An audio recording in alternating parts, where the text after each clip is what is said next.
자, 친구들 반갑습니다. 우리 오늘은 오랜만에 영상인데요. 흥선대원군이 펼친 정책에는 어떤 의미가 있을까요?입니다. 우리 지난번에 세도정치, 세도정치 우리 교실에서 체험을 해봤습니다. 세도정치 매우 폐해가 뭐라고 할까요? 네, 하여튼 그랬었죠. 폐해가 매우 컸습니다. 자, 요거를 어떻게 개혁했었는지, 그리고 그 이후에 또 우리나라가 어떤 사건에 휘말리게 되는지 살펴보도록 하겠습니다. 우리 정조 이후의 조선사회입니다. 이후 조선사회. 자, 결국에는 세도정치. 자, 왕이 하나 있는데 우리 순조였나요?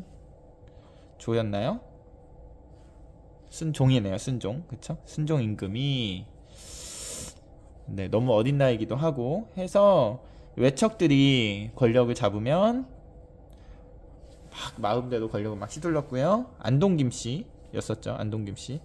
안동김씨들이 하고 싶은 대로 다 했었던 그런 정치적 현상이 있었습니다.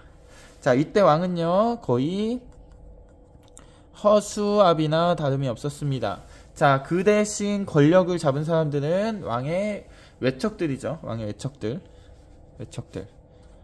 외척들이 권력을 갖게 되고요. 여기에서는 안동김씨였습니다. 안동김씨. 그쵸? 자, 이거를 우리는 뭐라고 했냐면 세도 정치라고 했습니다. 몇몇 가문들이 권력을 독차지하면서 나라를 잘 했으면 좋겠는데, 자, 그렇지 않고 자기 마음대로 했습니다. 그쵸? 권력은 다 우리 가문의 것. 까불지 마. 그쵸? 뇌물 바쳐. 안 그러면 너네 혼나. 그래야 벗을 줄게. 우리 막 선생님한테 아부를 하면 벼슬을 받을 수 있었었죠. 세금 더 내. 우리 다 체험했었던 겁니다. 그쵸? 그럼 백성도 힘들잖아요. 백성? 뭐 어쩌라고. 세도정치입니다. 굉장히 좋지 않은 어떤 정치적 형태예요. 자, 요거를 해결한 사람이 등장하죠. 누구였냐면 흥선대원군입니다. 흥선대원군은 고종임금의 아버지죠. 자, 그래서 흥선대원군의 개혁정치. 대원군이란 말은 왕의 아버지란 뜻이에요. 근데 왕의 아버지는 웬만하면 없죠. 왜냐면 왕의 아버지도 사실은 거의 대부분 왕이었으니까. 그쵸? 왕의 아들이 왕이 되니까 왕의 아버지가 왕이 아닌 경우는 아마 흥선대원군 말고는 거의 없을 겁니다. 어쨌든 흥선대원군이 개혁 정치를 할 건데요. 자, 뭘 해야 돼요? 결국에는 세도 정치를 타파해야 되겠죠. 그쵸? 흥선대원군 개혁의 가장 중요한 거는 세도 정치를 타파하는 겁니다. 자, 타파하면서 뭐가 돼요? 왕이 허수아비였는데 왕권이 어떻게 돼요? 왕권이 강화하고자 하는 방향으로 개혁 정치를 하더라. 자, 그걸 하기 위해서 왕실의 권위를 높이려고 경복궁을 다시 짓습니다. 경복궁을 재건이라고 하죠. 다시 지음. 자, 그런데 여기에는 아주 허점이 하나 있었어요. 뭐냐? 경복궁 짓는데 뭐가 필요해요? 많은 돈과 노동력이 필요했고요. 이걸 어디로부터 얻었을까요? 백성들로부터 얻게 됩니다. 그래서 백성들의 불만이 높아지는 결과가 있다. 자, 흥선대원군의 개혁 정책 계속 볼 건데, 경복궁을 다시 지은 거는 물론 지금 우리가 경복궁을 가보고 해볼 수 있어서 긍정적인 면이 있다라고 하지만, 그 당시에는 백성들의 불만이 매우 높아졌고요. 경복궁을 다시 짓는 과정은 어떠했을까요?에 대한 내용들이 교과서에 나와 있으니까 여러분들이 한번 잘 읽어봤으면 좋겠습니다. 자, 그 다음에 세금을 줄여서 백성의 생활을 안정시킵니다. 아, 세금을 줄이는 거는 잘한 일이네요. 그쵸? 세금을 감면해줬고요. 그 다음에 양반에게도 세금을 부과합니다. 그 전에는 그러면 양반에게도 세금 부과. 그 전에 양반한테는 세금을 면제해줬다는 뜻이네요. 자, 그러면서 탐관오리들 잡아서 적결을 합니다. 너 잘못했잖아! 이렇게. 이건 굉장히 잘한 일입니다. 그쵸? 자, 거기에 서원이라고 해서요. 우리 서원 한번 선생님이 이야기했던 기억이 있는 것 같은데, 유학자들이 공부하는 어떤 학교 같은 곳이라고 했습니다. 자, 서원을 철폐하는데요. 서원이요, 그때보다 더 많아졌대요. 그래서 거기는 세금도 내지 않고 그래서 세금을 면제했던 서원을 47개만 남기고 정리했습니다. 그러면 지금 47개도 너무 많아 보이는데 더 많은 서원이 있었다는 거죠. 자, 서원 철폐는 붕당의 근원이었고요. 그쵸? 그 다음에 세금을 내지 않아서 나라의 어떤 발전이나 이런 것들을 막는, 백성들의 삶을 힘들게 하는 그런 곳이었던 것 같습니다. 자, 요렇게 흥선대원군이 세도 정치를 타파하기 위해서 이런 개혁 정책을 펼치게 됩니다. 자, 그러면 계속해서 달라지는 사회에 대해서 볼 건데요. 자, 이양선이라는 게 있어요. 이양선, 여기 참고. 이양선. 자, 이양선은요, 다르다는 뜻이고요. 양은 서양할 때 양입니다. 선은 배라서, 이양선은 여기 나오네요. 서양의 배입니다. 서양의 배. 그러니까 더 신식 배였겠죠. 우리나라 가지고 있던 배보다 더 신식 배라고 하면 되겠습니다. 자, 이러면서 자주 나타나서요. 통상 요구를 요구했고요. 이게 침략으로 이어질 것을 보고 계속 거부를 했다고 해요. 이 통상 요구를 거부했어요. 가끔 이런 게 있습니다. 역사에 만약은 없지만, 만약에 이런 통상 요구를 우리가 잘 받아들였다면 어땠을까? 그런 겁니다. 자, 그 중에 병인년에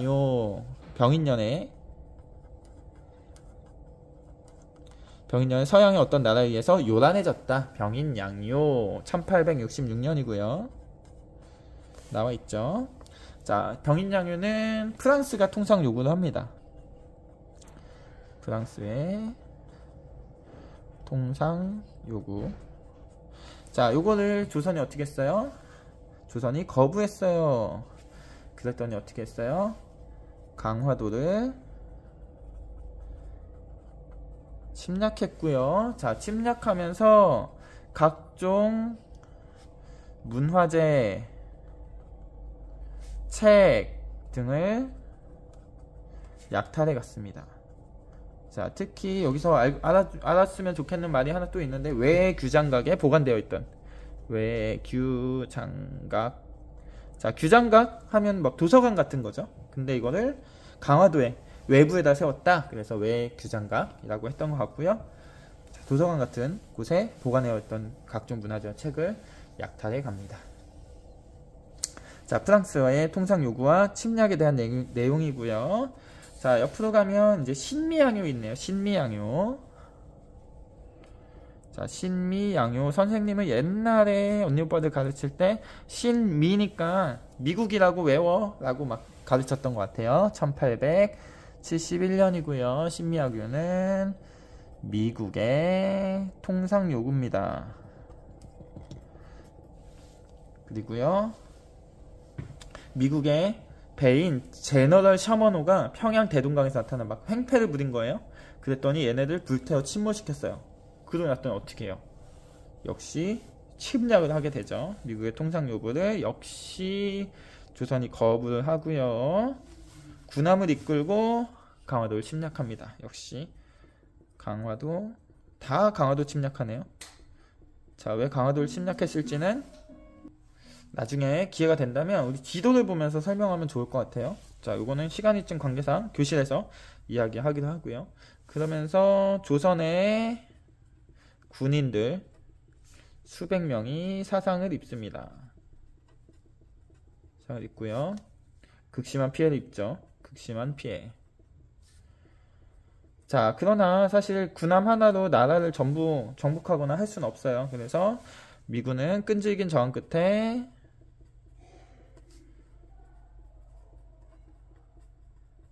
스스로 물러납니다. 자, 뭐 여기다가 제너럴 셔먼호, 그쵸? 제너럴 셔먼호. 옛날에 시험이 있을 때 이런 것들 좀 시험에 많이 나왔던 것 같아요. 아, 네. 화면이 안 보였었네요. 네, 시험에 많이 나왔었던 것 같습니다. 이렇게 됩니다. 자, 그러면서 흥선대원군이요, 병인양요와 신미양요를 거친 후에 통상과 외국 너네들하고 내가 상종을 하지 않겠어 라고 하면서 척화비를 세웁니다. 척화비는 뭐냐면 배척한다. 이런 외국 서양의 오랑캐들을 적합하는, 배척하겠다 라고 하는 비석을 세우게 됩니다. 척화비. 자, 척화비는 서양과 통상을 거부한다 라는 의지를 표현하는 비석입니다. 자, 계속해서 넘어가 보면요. 자, 그러다가 결국엔 이제 흥선대원군이 정치에 물러나고요. 고종이 이제 좀 커서 직접 정치에 나서게 됐는데요. 이 무렵에는 우리 외국을 배척하는 게 아니고 우리 통상을 해야 되지 않겠어요? 라고 생각하는 개화파의 목소리도 높아졌습니다. 자, 이번에는 누가 쳐들어오냐면 일본이 쳐들어옵니다. 강화도 조약이고요. 강화도 조약은 1876년입니다. 자, 일본의 군함이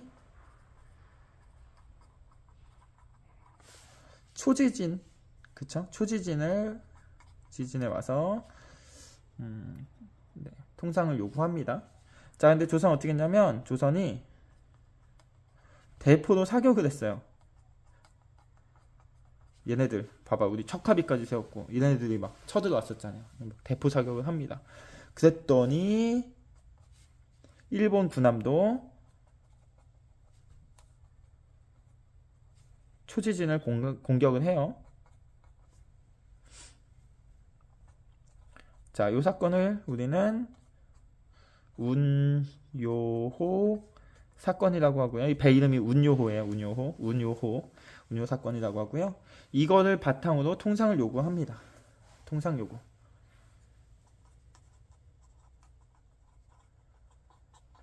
자, 그래서 결국에 여기에 무너지면서 일본과 강화도 조약을 맺게 되고요. 항구 3개를 열어서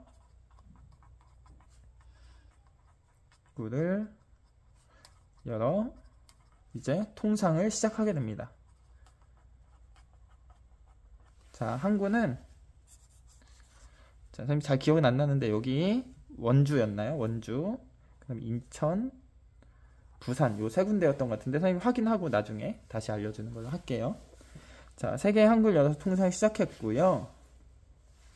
자, 이 강화도 조약은 외국과 맺은 최초의 근대적 조약입니다. 자, 그런데 불평등한 조약이기도 해요. 불평등한 조약이다.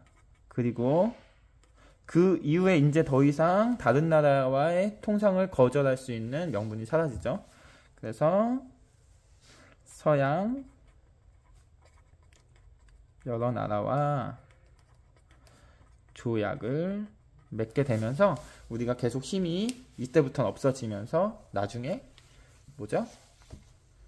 일본의 식민 지배를 받게 되는 일까지 벌어지게 되는 겁니다. 자, 그래서 갑자기 되게 빨라졌어요. 조선 사회의 정조까지 막 괜찮다가 갑자기 막 세도 정치 나왔다가 흥선군이 나와서 개혁 정치를 했는데 막 서양에서 쳐들어오고 막 침략을 받고 일본에서 조약을 맺고 식민지 지배를 받고 뭐 등등등 이제 매우 급박해지고 있는 겁니다. 자, 내용이 좀 긴데요. 여러분들 책에 있는 내용 한번 잘 읽어보고요. 선생님이 말해준 거 잘 정리해 놔서 여러분들 여기다가 잘 이렇게 딱 붙여놓고 학교 왔으면 좋겠습니다. 자, 우리는 외국과의 어떤 관계, 통상 요구를 했었던 부분, 그리고 정황했었던 부분, 척합이 이런 거에 대해서 교실에서 다시 공부해 보는 걸로 하겠습니다. 자, 우리 다음 시간에 만날게요.